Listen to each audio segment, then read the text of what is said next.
Hi, I'm Richard Davies, host of the podcast How Do We Fix It?, where we report on the people, projects, and ideas of braver angels. Listen and subscribe to our shows wherever you get your podcasts. So far, we've recorded more than 36 episodes, all about braver angels. Most are less than 30 minutes long. Again, our podcast is How Do We Fix It?, and our website is howdowefixit.me. My guest today learned English by watching Disney cartoons. Years later, she'd end up running global marketing for Marvel and Disney itself. But the real story isn't her resume. It's what she learned about narrative along the way, and the 3 questions she now asks herself before she lets anything online make her angry. Stick with me.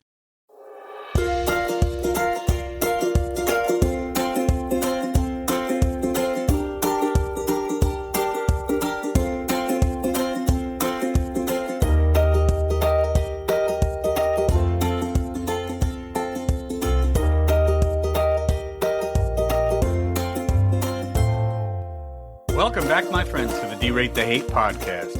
I'm your host, Wilk Wilkinson, your blue-collar sage, calming outrage and helping to navigate a world divided by fog and those who would spread that fear, outrage, and grievance.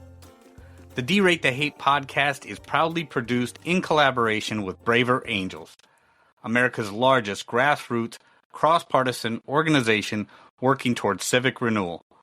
This podcast amplifies the mission that we share to foster a more respectful and united America where civic friendship thrives even when we disagree.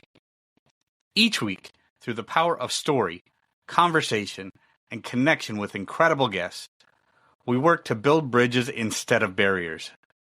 Not to change minds on the issues, but to change how we see one another when we differ. Because, friends, it really is about bettering the world one attitude at a time. We did not create the hate, but together we can derate the hate.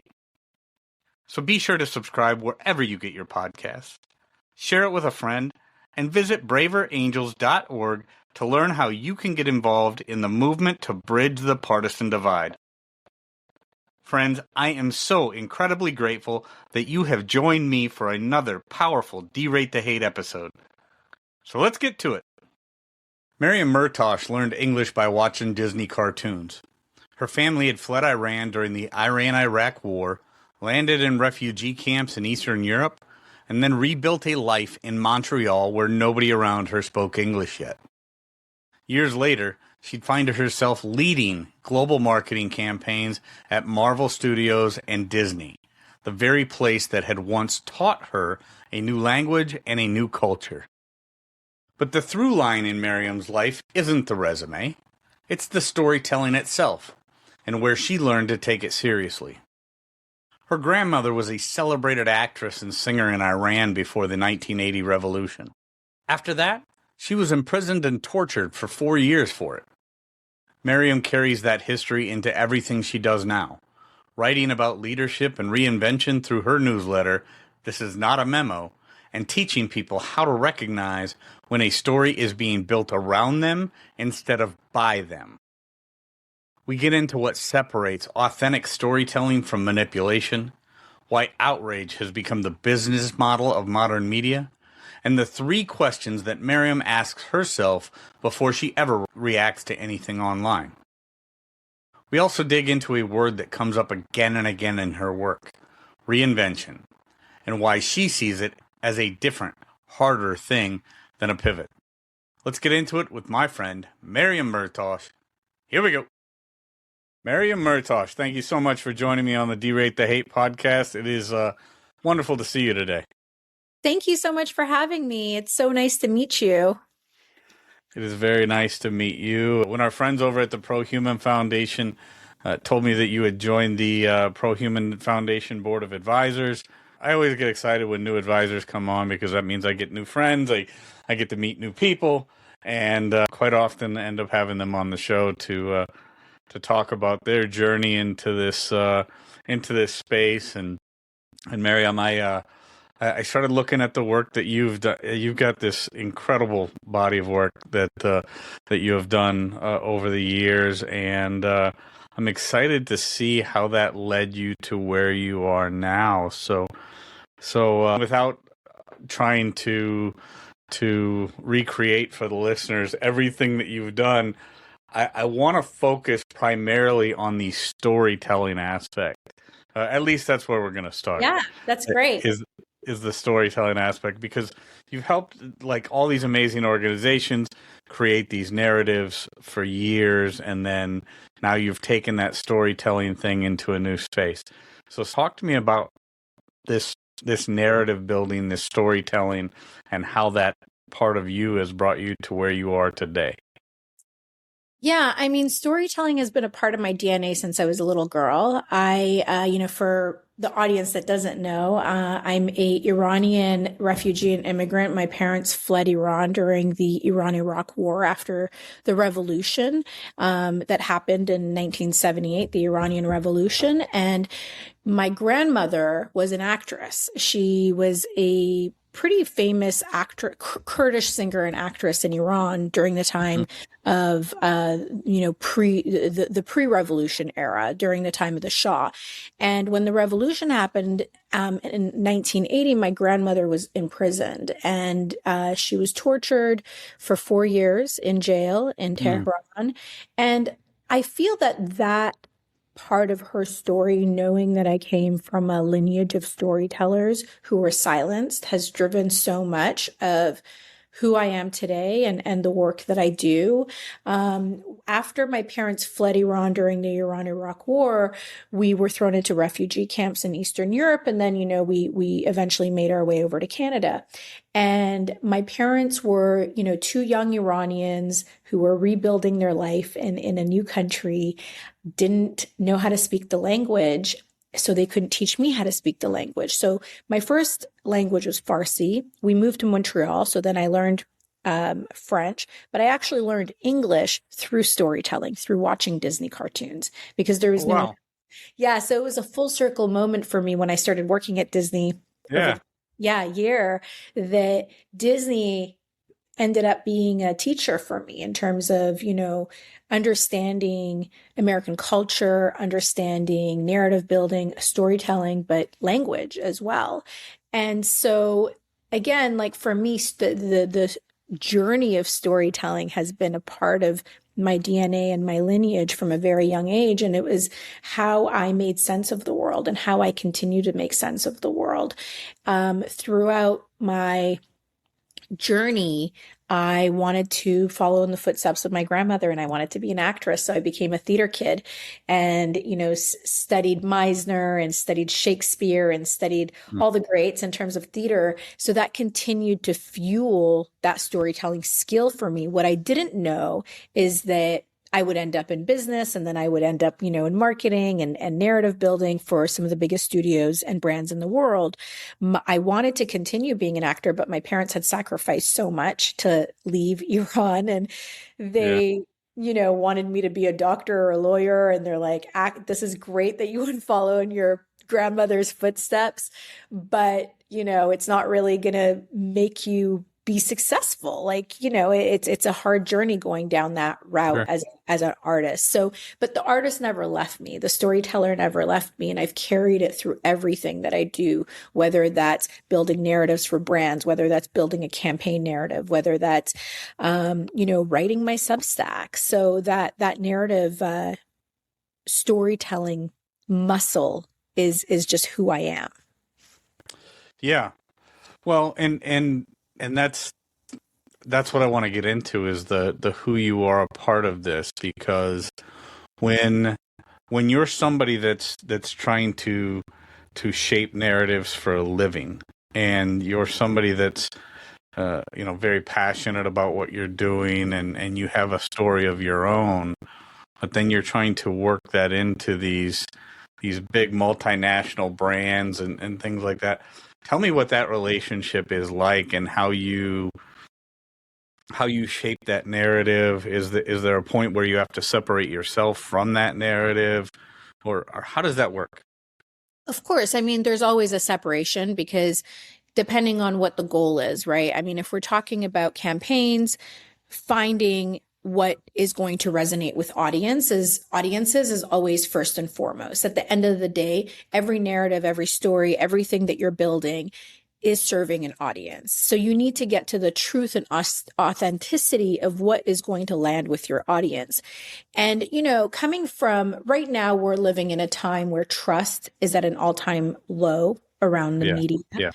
And we're living obviously in a very polarized world. And people don't trust the narratives that are coming out of Hollywood. And I think that, Hollywood or, news specifically, right? The big media organizations, and how I've navigated that is always staying true to the objective or the story, the intentionality of what are we trying to say. And I found that if people used the tools that I know how to use in storytelling in Hollywood to have dialogue, to have conversation, we'd actually be living in a better world. Because in authentic storytelling, you're not trying to fabricate, right? You're not trying to fabricate the conflict or, polarizing stories. You're trying to find the humanity in them. And in finding the humanity and the authenticity in the stories, in what your audience's lived experience are, and reflect that to them as a mirror, is where the truth actually lives. And the best storytellers I've worked with know how to do this flawlessly. And of course, there's always going to be, from a and then, I wear my marketing hat from a marketing perspective. You need to find those areas of tension to drive your campaign forward. What are people going to talk about? What are they going to care about? What is going to, be the thing that's going to light the switch for them where they want to jump in the comments and say something and have a dialogue or have an opinion. And I don't think that's a bad thing, as long as it's not done in a way where it's harmful or disrespectful or hate or fueling hatred. Does that make sense? I think it does, and I think that's where it's very tough right now in terms of whether it be the media or the movies that people are watching and things like that. It's like, how do you get people interested in, or how do you make people? Because I think a big part of that is, right, the people have to see themselves in the story that you're telling. For them to be interested, for them to really buy into it, they have to be able to in some way see themselves in that story and have an emotional response to that story.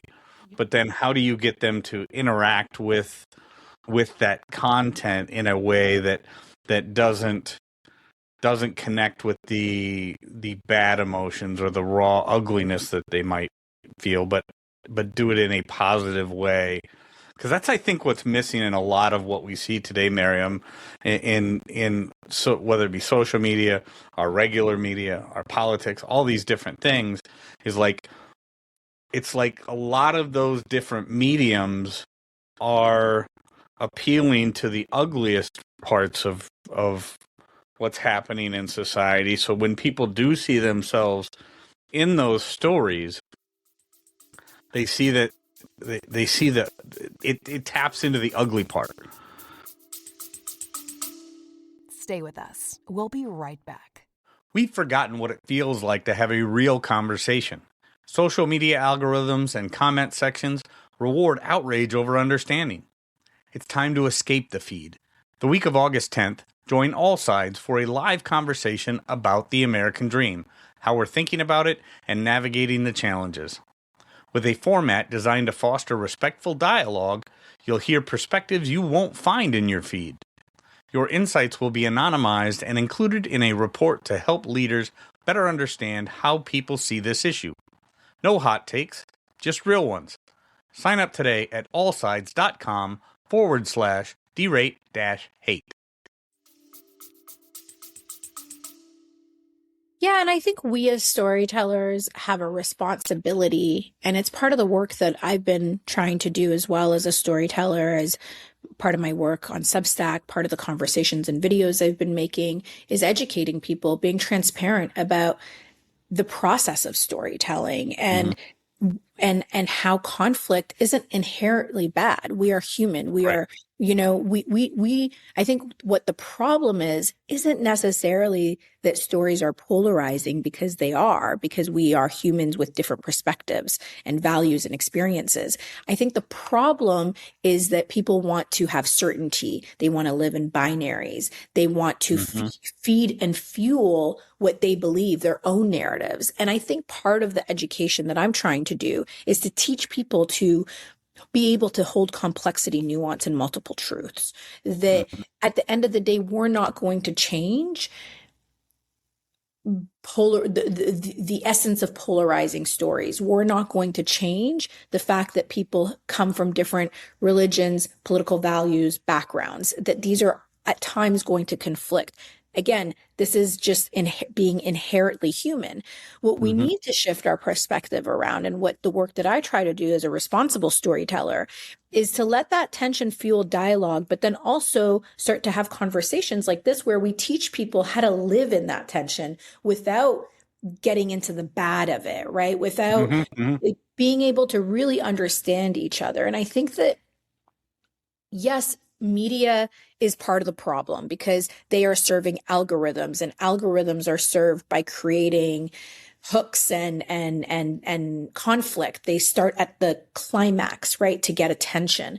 But we as an audience also have a responsibility to pause and think. And people aren't pausing and thinking. They are jumping to conclusions. And I see this all the time, even in my comments, is that I will speak about, I did this video educating people about the diversity of Iran and the different ethnicities that live in Iran. There's a lot of misconceptions that all Iranians are Persians, and Persian is a dominant ethnicity. About 60, I think it's 61 or 63% of Iranians are Persians, but Iranians are actually, being an Iranian is a nationality. It's like being American, right? That's your nationality. Being Persian is your ethnicity. And even though it's the majority, there's all of these other minority ethnic groups that live within Iran, like Kurds. My grandmother was a Kurd. So I did this video to explain the diversity of Iran. And somebody in my comment wrote, so are you saying that they deserve to be bombed? Like, What? exactly. What? And so I see this in my comments where I'm talking about Iran and I'm trying to explain a specific narrative. I'm trying to educate. I'm trying to bring awareness. I'm trying to provide context into the complexity of the situation, that it's not black and white. We're not living in binaries. And then I get a comment where someone takes what I said and filters it back through their own narrative, and which usually comes from a negative narrative, and That's says, "Are you saying you're pro-war?" Yeah. Like, Well, where did I say that in my 2-minute video? yeah, exactly. At what point, and me as somebody who, I put out a lot of content, and obviously I drop a 30-minute episode of this every week and have for 300 and some weeks. So there's plenty of different things where people will take a little piece of what I've said in a conversation and completely turn it into something that's totally different. And I want to get into that complexity thing, Maryam, because I think that's a hugely important thing to key on, because you said a few things, right? That you're talking about complexity, and people ignore the complexity of an issue and turn it into a binary issue.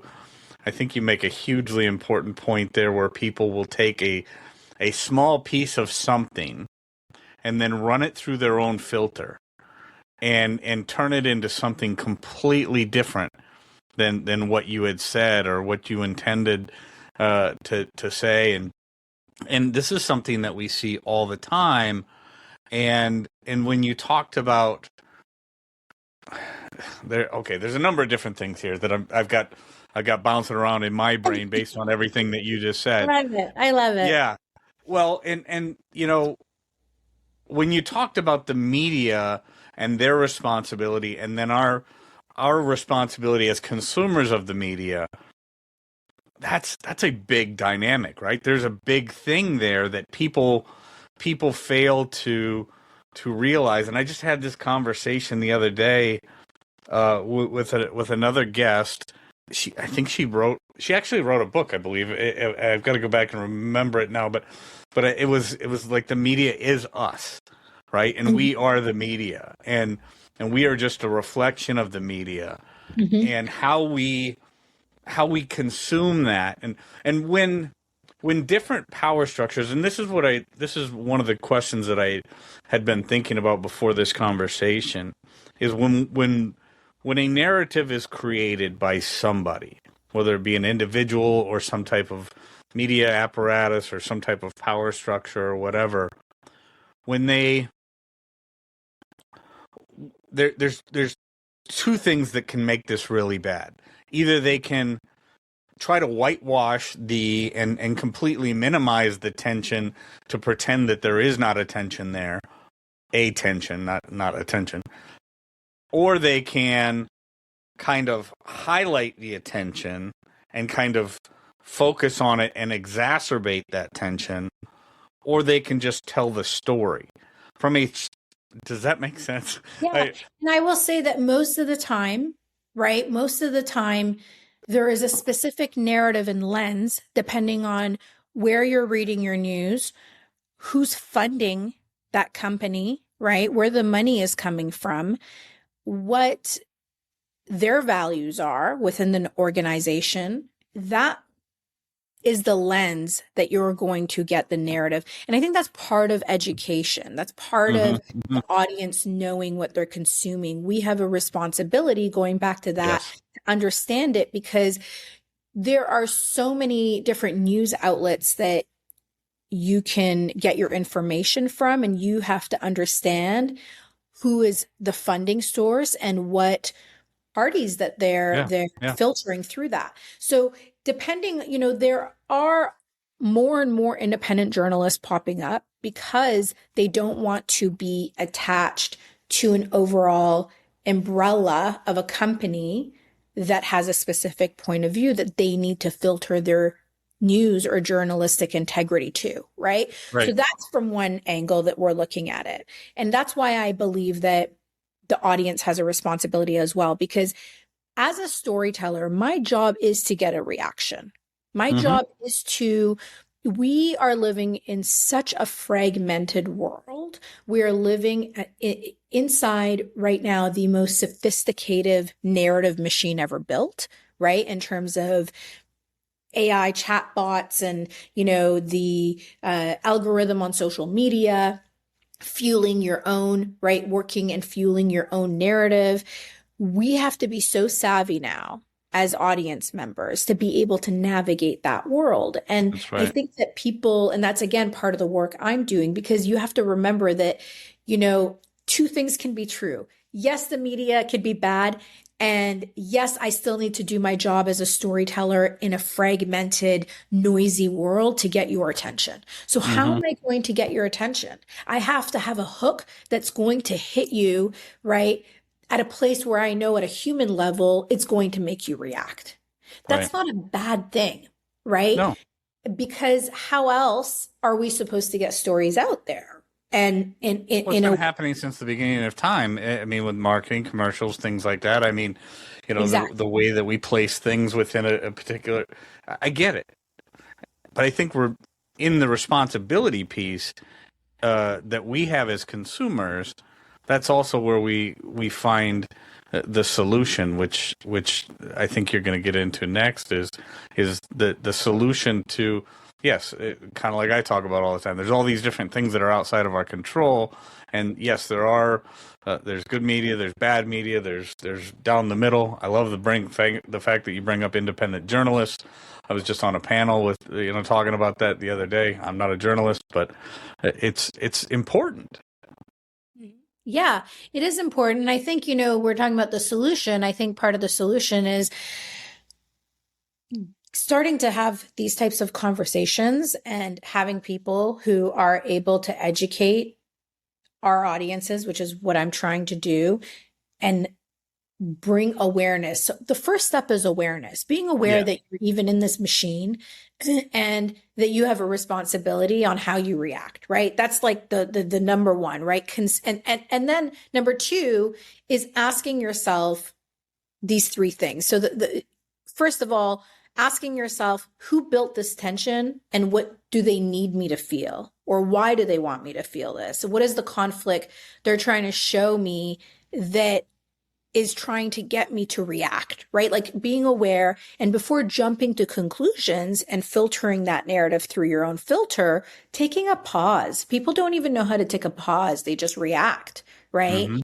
And then understanding and really listening to that other person's perspective. And it's okay to disagree with them, but how are you able to disagree and ask hard questions? So again, part of a lot of the work I do is around having the courage to ask hard questions, having the courage to sit in discomfort. And I think a lot of people, again, it's a skill that most people don't. It's not an innate skill. You build it by practicing, right? And you build it by being aware of it. And a lot of people aren't taught that skill. They're not taught to ask hard questions, to sit in the discomfort, to understand that it's okay for someone else to disagree with you. How can you work through the tension together and have a conversation? And that's a lot of Daryl's work. And part of the reason why I joined Pro-Human Foundation is because there's a lot of parallels when Lori reached out to me to be on the board with the way that Pro-Human Foundation views the world and the work they're doing and the work that Daryl has been doing for decades with, the KKK and having dialogue. And it's all around listening and understanding and respect. All of those things is what I'm trying to also do in the work as I try to educate people about how narratives are built, how storytelling is built, and how can we live in that tension together and bring dialogue forward. And I think that if we do it right, actually good things can come from it.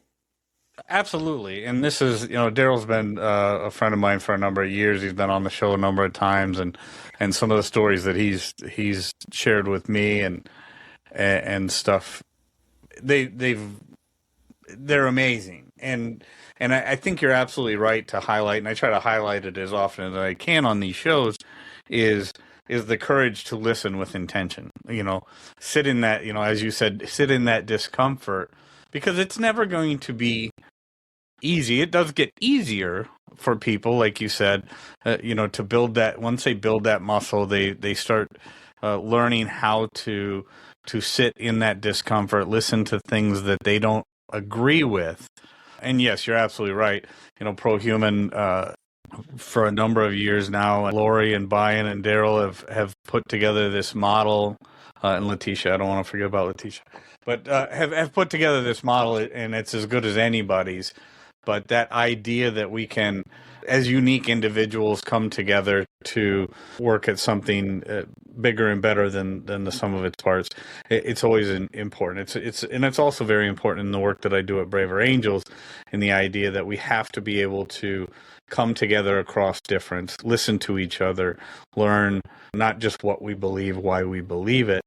That is a hugely important skill that us in this bridge building space, I think we have a responsibility, those of us that have developed that skill, to try and get other people acquainted with it and strengthen that muscle. Yeah, I don't think that up until now it was a skill we really needed to learn to the extent that we do now. For so long, there was a handful of media companies that owned the narratives. They owned, what was being distributed in terms of movies, television shows, right? What we were viewing from a storytelling perspective. And that was mainly controlled by a few. And you can still argue that that's still the case, but there's so much independent content creators now and independent journalists, and that is shifting, getting through that and sifting through it and understanding and developing that skill of what do I take and what do I let go? What's real and what's, especially now with AI, Yeah. right? What is fake news? And that is a skill that we have not had to develop until now. So I always say to people, the next time you see something that gives you rage or creates outrage in you, just pause and ask yourself, is this a reaction that why am I having this reaction? And am I being set up? And ask the questions, is this fake news? Where is the source? Who's funding it? Where, is the image even real or is it fabricated? I mean, in the Iran war that we're seeing, there's so much misinformation happening and people don't know how to navigate it. So they allow that to fuel their outrage. And I think that's why I continue to say that now, in the time we're living in now, we need to be the director of our own narratives. There you go. We need to be there was other people directing our narratives in the past in a closed wall garden. And now that wall garden is opened. So we need to be able to direct ourselves. Yeah. Well, that's why personal accountability is such a hugely important thing. I mean, part of my story, and a lot of people know this, but a part of my story was a long journey in how I was going to start to navigate things better. I had a horrible temper. I spent a lot of years just angry and full of animus and dealing with almost everything poorly. And coming to the realization that I was the common denominator in almost all of my problems was a big thing for me. And I think when you're talking about we have to be the director of our own story, that should land hard with everybody, because there is all of these different things happening around us at any given time, and what we choose to absorb, what we choose to bring in is going to be very important in how our story plays out. It's like those storybooks from when we were a kid, that you kind of pick your own journey. How are we going to navigate these different things, and how can we make sure that we end up with the best outcome? There's one word that keeps on coming up, and when I've looked through a lot of your work, Maryam, you have the word reinvented in there. I know you talk a lot about courage, you talk a lot about storytelling, but the word reinvented came up a number of times, and I'm curious because sometimes people talk about a pivot, they talk about this, but reinvented is a different thing. Talk to me about reinvented. What is that to you? Yeah, I mean, to me, being somebody, again, who has had to reinvent themselves throughout my entire journey, from being the immigrant kid to wanting to be an actor, to having to reinvent myself, to being a business thought leader, to, working in Hollywood in an era where there's so much change. And I think part of that is that reinvention, I also look at it as a muscle, is that for so long we've been told a specific narrative: go to school, get good grades, get a job, work your way up. And that narrative is collapsing. And we're seeing it through layoffs, through technology advancements, especially for the middle management, the millennials, the Gen X's, they're going through it right now. They've spent their entire life being told this narrative. I don't think this affects Gen Z as much because they are new to this new era, the digital world and AI. They're growing up with it. But for those of us who were told, stay in the same job for 15 years and get your health benefits, and we are seeing the great reinvention happening right now. And so many people are so scared. They're so afraid of what that means, how to do it. And that's why I talk a lot about it, because even for myself, I'm constantly reinventing myself. And I have since I was a little kid, because I was forced to. But right now, as an adult who is rethinking about what is the next, 10, 20, 30 years of my work look like, I'm constantly asking those questions. And for me, it really comes back to the purpose of impact and giving back and solving problems and making the world a better place. I mean, I always come back to and how can I do that with the skills and the tools that I've learned? And how can I get people to live in this discomfort that they're living in right now when Hollywood is collapsing and some people haven't had health benefits for, Emmy Award winning producers and writers who haven't worked in 3 years, that are trying to figure out, what do I do with my life? And so that's why I started writing about it, is because I saw that, especially within Hollywood, there's so many people who are having to live with the reality that they need to reinvent themselves. And so many people, again, don't have the skills, the tools, or the know-how to know where to even start. That's right. Yeah, they may have the skills to do something different, but do they have the skills to make that reinvention happen Exactly. and adapt to the changing landscape? Yeah, I think it's beautifully put. It's a great way to think about it. When that's the one thing about the world that we live in, Maryam, is the only thing constant is the fact that everything is changing. And right now we may be living in a time where things are changing faster than they ever have, and we as human beings have to have that ability to reinvent.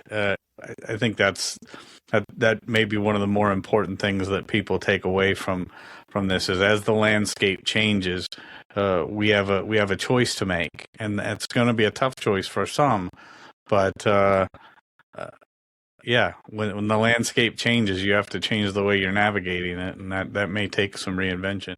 Maryam, this has been an incredible conversation, and the work that you're doing is certainly making the world a better place for people, helping people to understand and navigate this. It's been incredible. Where can people find more about you and the work that you're doing? My Substack, this is not a memo. It's under my name, Maryam Mehrtash. That's where a lot of my work lives. You can also follow me on Instagram. I do a lot of videos talking about different topics, everything from parenting to, my Iranian heritage and what's happening in the global world right now, and then leadership, courage, reinvention. So I do videos on IG. And TikTok. I post the same videos on TikTok under my name, Maryam Mehrtash, and then on my Substack, my longer form essays. Very cool. Well, we will have all the ways to contact you in the show notes. Maryam Mehrtash, it's been a great pleasure. I look forward to more conversations in the future. Thank you so much for having me. I've loved talking to you, and I can't wait for us to have a part 2 in the future. Friends, I want to thank you so much for tuning in. And if there's anything in this episode that provided exceptional value to you, please make sure to hit that share button. If you haven't done so already, please be sure to subscribe to get the D-Rate the Hate podcast sent to your email inbox every week. We really are better together. So please take a moment to visit braverangels.org and consider joining the movement towards civic renewal and bridging our political divides. This is Wilk wrapping up for the week, saying get out there, be kind to one another, be grateful for everything you've got, and remember, it's up to you to make every day the day that you want it to be. With that, my friends, I'm going to back on out of here, and we will catch you next week. Take care.